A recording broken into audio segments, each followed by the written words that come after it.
At my nephew's 18th birthday, my husband raised a plastic cup and announced he was filing for divorce. "Don't repeat my mistake, Tyler," he said, clapping the kid on the shoulder. "One wrong wife, and you've got a 100-pound weight chained to your leg for years. Take Laura, for example." He jerked his chin in my direction, smiled like he'd made a joke, and added, "I've decided to file for divorce." The living room went so quiet, even the fridge in the kitchen seemed to shut up. Somebody tapped a plastic cup against the table by accident. I was the first one to clap. I stood up and applauded. "Finally, Mark," I said. "I was starting to worry you'd never grow a spine." His eyes went small and round, like those little plastic lids from the condiment station. It's very convenient when, by the time they drag you out for a public execution, you already know the sentence. I'd had plenty of time to prepare. It all started with a banana peel by the front door of our quiet little place in suburban America. If you've ever wondered how long a person can live with a leg broken in 3 places and a husband broken along his entire length, trust me, the leg is the easier one. That day I was walking home from work. 1 block to go. Manicured lawns, neat trash cans, other people's dogs in other people's windows. In one hand, I had a leash with Poppy. In the other, a bag of groceries. The banana peel was right in front of our building. Textbook. I saw it. Logged it. Thought, who even does this? This isn't a cartoon. And stepped on it anyway. Then there was ice, sky, crunch, scream. The world shattered into pieces. The dog barking, the bags flying, pain detonating along my nerves, the asphalt cold and hostile under my back. Ma'am, can you hear me?" someone said over me, a shadow with a giant backpack. It was Emma, young, in a school hoodie and sneakers, with that expression normal people reserve for zombies. Panic first, action plan second. "I called 911, she said, already holding my phone. "They're on their way. It hurts a lot, right?" "Just a little." I exhaled through my teeth, staring at my leg bent at the wrong angle. "Don't let her run off."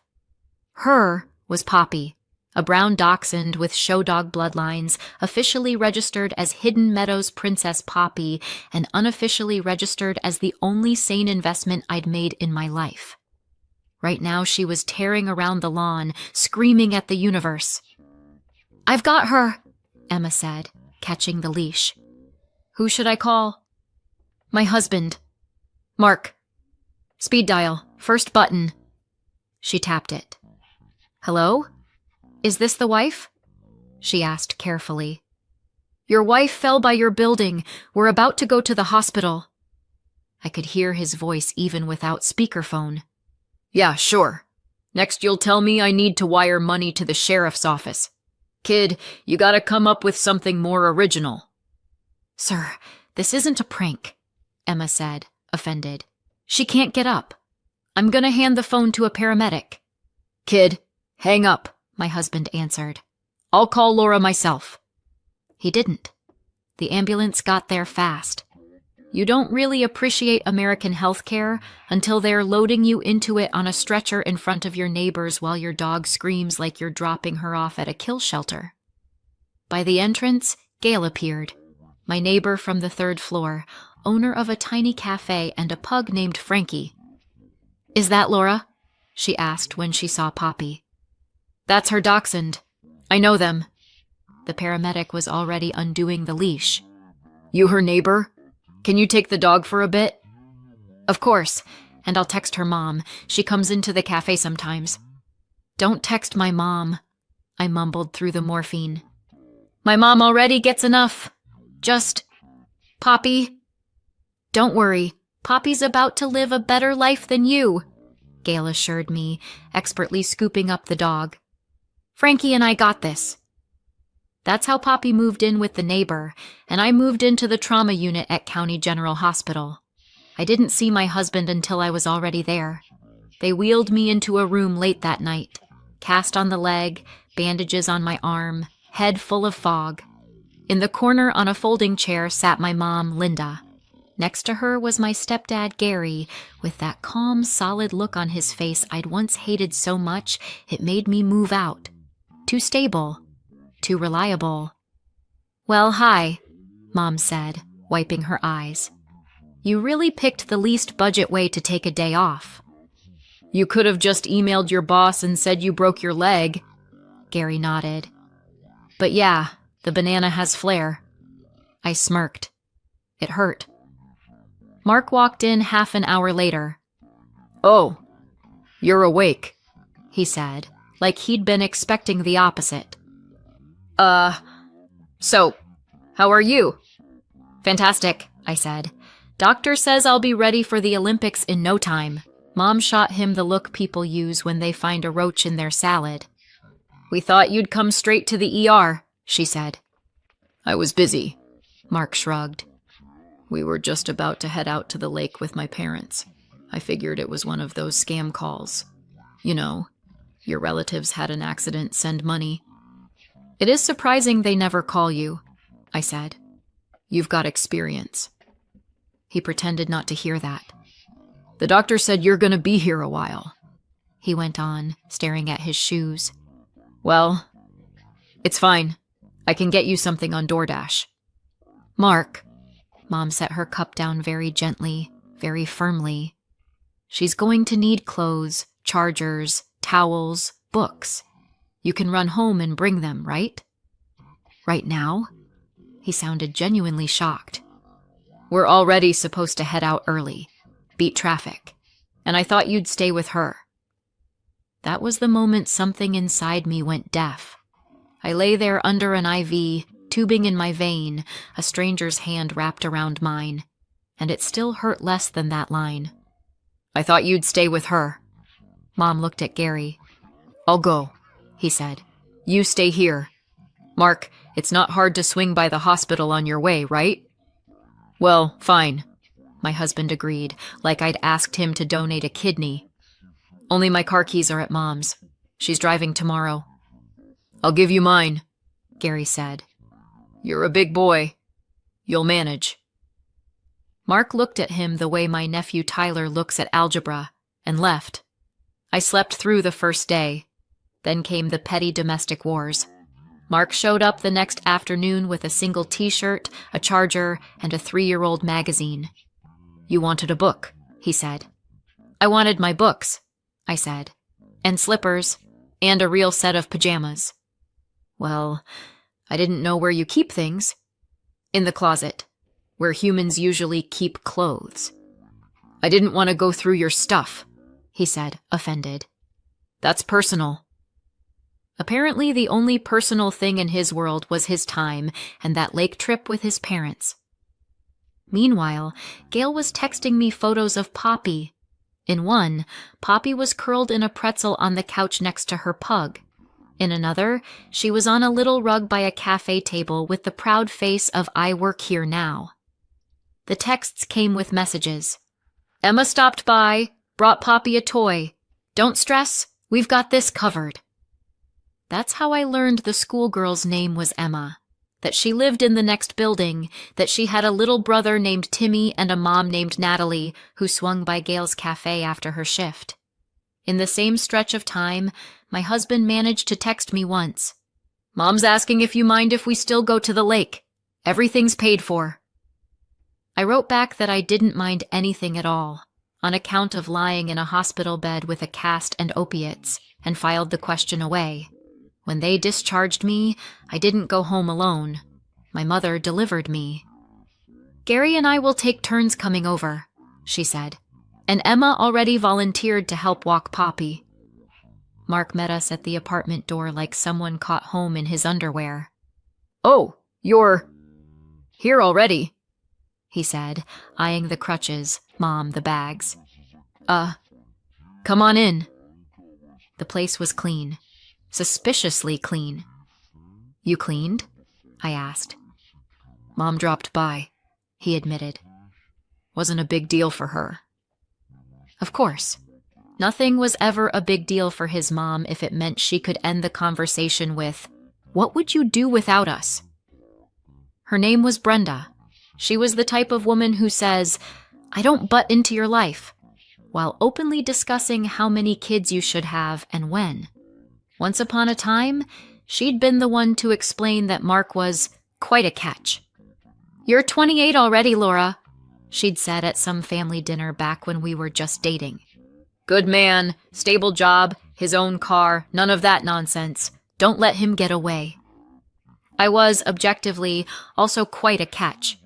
Design engineer at a manufacturing company, my own apartment bought before the marriage, graduated with honors. In her system, that was more like extra reward points at the grocery store. Nice, but not essential. She's the one who insisted I put Mark on the lease. "You don't want your husband to feel like a tenant," Brenda said.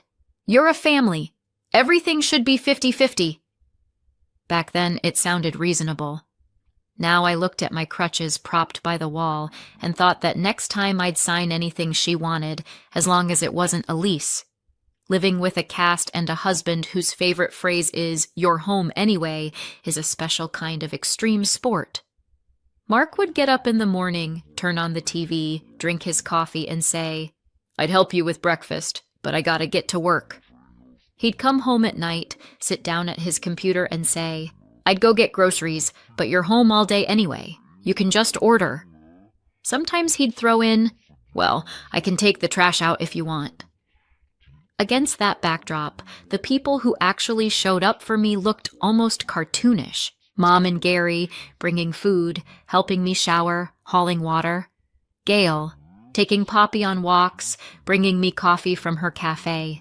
Emma, doing homework at my kitchen table, walking the dog, tutoring her little brother in math, and me in patience. One evening, Gail said, almost casually, "My cousin's a divorce lawyer. Hope you never need her, but if you do, she's vicious in the best way." "I'm married," I said automatically. "I've noticed," Gail said, deadpan.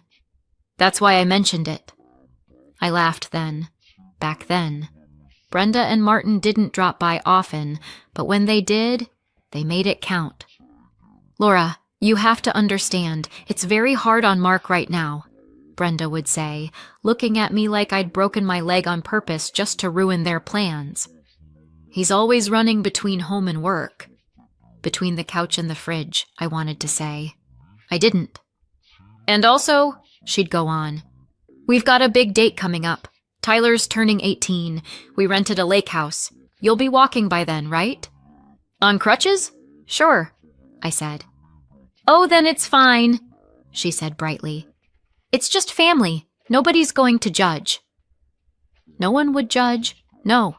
But they would absolutely watch me limp around with plates and salads like it was a spectator sport. I already knew Mark would go no matter what. The only question was whether I'd be going too. I went. Here's the thing. I didn't want to give Brenda another angle for her endless monologues about how ungrateful I was and how I'd abandoned her grandson on his biggest day. The lake house looked like a postcard. Wood siding, a porch with bunting, grill, string lights. Inside, paper plates, chips, dips, plastic cups, boxed wine, and Martin's signature homemade liquor that he called moonshine and poured into mason jars with pride. I sat at the table, hanging onto my crutch like a mast, and counted how many times Brenda would say, "We do everything for you." Mark ran around the grill, basking in his role as Fire Lord. Tyler, tall, skinny, permanently glued to his phone, was doing his best to pretend center stage wasn't the worst place on earth. "So, Laura," Martin plopped down beside me, "you thinking about kids yet?" "I'm thinking about not breaking the other leg," I said. "Kids, later." "You two really shouldn't drag your feet," Brenda cut in. "Biological clock and all." I looked at my crutches and thought there was more than one thing ticking. When everyone had eaten, Mark stood up with his cup. "So," he said, "I've got a little speech, too." Heads turned. "Tyler, don't rush into marriage. Study, work, travel. One wrong wife and you're chained to a weight for decades." He grinned. Like me. He turned to me. Laura here is my ball and chain. Someone laughed nervously. And on that note, he went on, raising his cup, I've decided to file for divorce. The silence was so thick I could hear somebody cracking open a beer behind the house. I stood up. Standing up took a minute. Thank you. Martin's. Oh, come on, just a sip. It's not that strong. But I stayed upright. And I clapped. Mark, I said, thank you for finally finding the courage to say out loud what you've been doing for a while now. What's that supposed to mean? He blinked. I mean, I turned to the table. When your husband's business trip bag contains a lacy bra that definitely isn't your size, a gift card for a hotel, and a receipt for 2 coffees to go, that's usually not a sales meeting. Somebody dropped a fork. Laura, Brenda hissed, don't air dirty laundry in public. This isn't public, I said. This is your rental by some random lake in Indiana. Tyler was staring at me with the face of someone who just realized adults don't have any idea what they're doing. I'm fine with the divorce, Mark, I told my husband. If you want, you can think of it as a present to Tyler. On his birthday, his family finally stopped lying. I set my cup on the table, grabbed my crutch, walked out onto the porch, breathed in lake and grilled meat, and headed for the car. Gary drove me home. Poppy met me at the door like I'd come back from deployment, which, in a way, I had. The next day, a delegation showed up at my door. In front, Mark. Behind him, Brenda, Martin, his sister Tracy, and the birthday boy himself, Tyler, who looked like he'd rather be anywhere else. We came to talk like civilized people, Brenda said the moment I opened. So we don't have to drag this into court. Mark pulled out a folder. This is a marital settlement agreement, he announced, very serious, as if he'd drafted it himself. Voluntary division of property. I sat them down in the living room and took a seat across from them. Poppy crawled under my chair and started a low growl. The agreement said, more or less, that Mark gets our car, the TV, the game console, the laptop, a fair portion of the joint savings, half my bank account. I get the privilege of living in my own apartment, some household appliances, the moral high ground. They'd quietly listed Poppy under his column. I'm sorry, what? I asked. Poppy is joint property too? We picked her out with Mark, Brenda jumped in, and Mark also paid for dog food. Once, I said. When you handed him a 20 and said it was our first family contribution toward the dog. Laura, can we not get bogged down in details? Mark's tone darkened. We're trying to do this amicably. Amicably, I said, would have involved asking me first and then parading over here. I stood up, took the folder, shoved it back into his hands, and walked to the door. Tracy, Tyler, I said, opening it. Nothing personal, but I'm about to say things you really don't need in your head. They shot out onto the landing faster than kids bolt at the lunch bell. Mom, I heard outside. Can we wait in the car? Of course, honey, Brenda said sweetly. I shut the door and turned to the 3 still on my couch. Okay, I said. So, which one of you is amicable again? After they finally left, they left when I offered to call the police and get this visit on record as an attempt to coerce a signature. I called Gail. Remember how you said you had a cousin who's a divorce lawyer? Second cousin, she corrected. Janet. She's a shark. You'll like her. That's how Janet entered my life. Short, wiry, white-haired, with a stare that made Brenda unconsciously clutch her purse to her chest at our first consult. You're not signing that, Janet said, flipping through their agreement. You're going to file on them for trying to bully you into signing, but we'll get to that. Let's start simple. We started simple. The apartment was bought before the marriage with my money. The car was in Mark's name because he's the one who uses it more. My paycheck regularly went toward the mortgage, utilities, groceries, His paycheck regularly went toward helping his parents, which somehow kept ending up in a joint account with Brenda. I paid for Poppy, her insurance, the vet, the shows, because she's your dog, you pay for her. Classic, Janet said. Mom builds her son like he's a stock portfolio, wife underwrites the whole thing. In court, it all looked even more entertaining. The judge was a woman in her 60s with that "I've seen you people 100 times" face. Brenda tried to go on about how they'd invested in the renovation until Janet handed over a stack of receipts, all paid off my card. Mark tried to explain that the savings account with his mother was for emergencies in case something happened to him, until the judge asked why his wife wasn't on the account if it was about emergencies. Well, he started. "You've had plenty of time to add your wife to that account," the judge said. "But you chose not to. Noted." In the end, Mark got the car and some electronics. I kept the apartment. As far as joint savings, the court didn't find much of anything because the only thing joint about our finances had been my income. There was a separate line item for Poppy.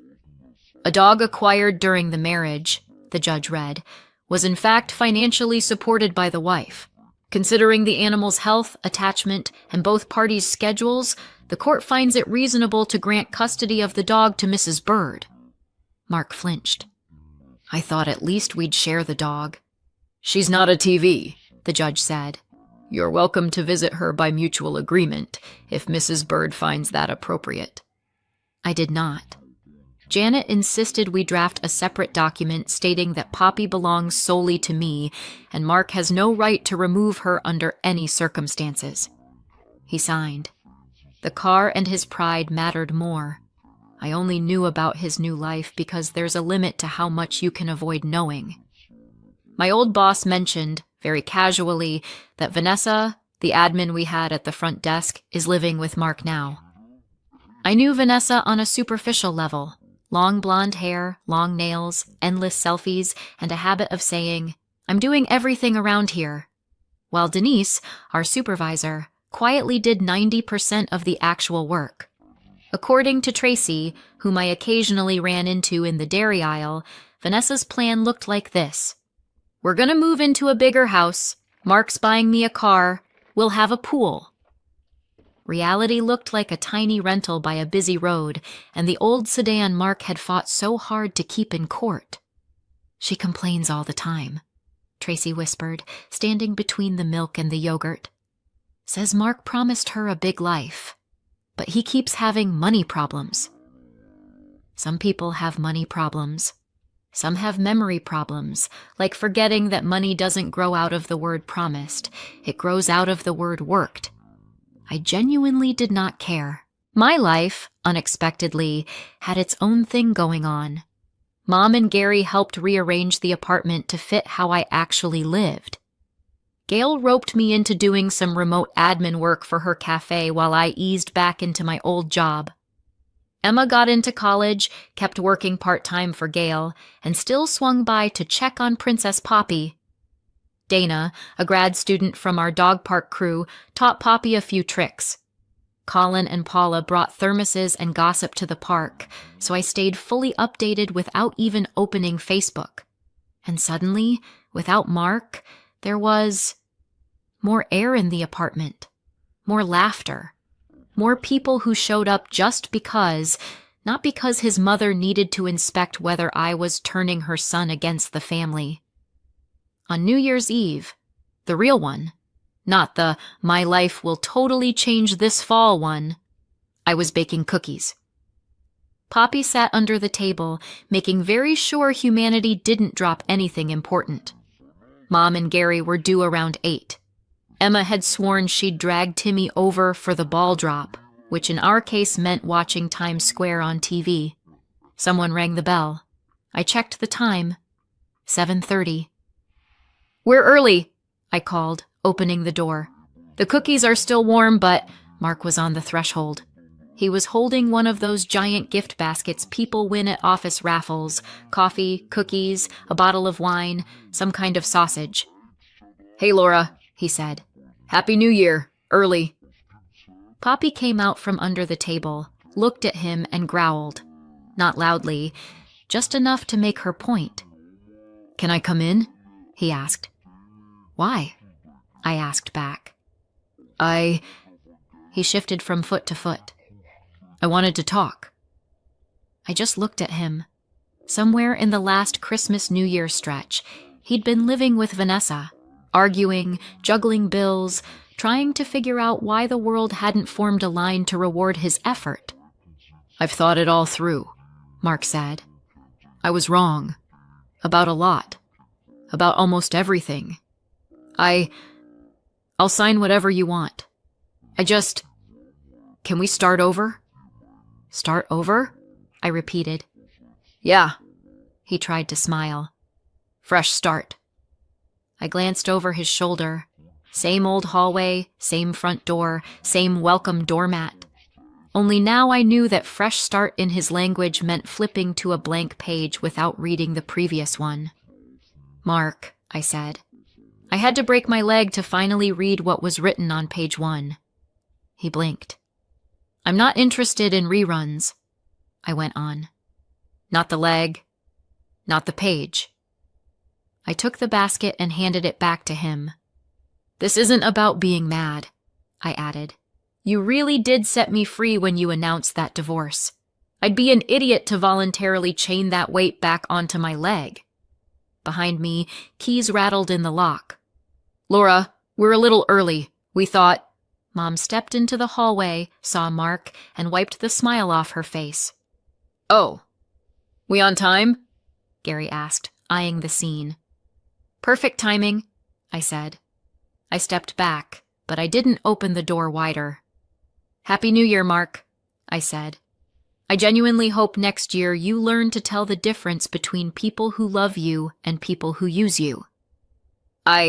He started. "And I also hope," I added, "that next time you say, 'I've thought it all through,' you actually have." I closed the door. I didn't slam it. I just closed it. Poppy trotted over, nudged my leg with her nose, the one that was finally almost healed, barely a scar, and sat down beside me. "Well, Princess," Mom said, "shall we raise a glass to the banana?" "Absolutely," I said. Sometimes the best thing that can happen to you is a banana peel by your front door. It makes it painfully obvious who bends down to help you up and who stands there explaining why it's not a good time for them to swing by. Everything else is just logistics, lawyers, and one small dachshund named Poppy. So what do you think? Did we go too far or not far enough? Let me know in the comments and subscribe for more.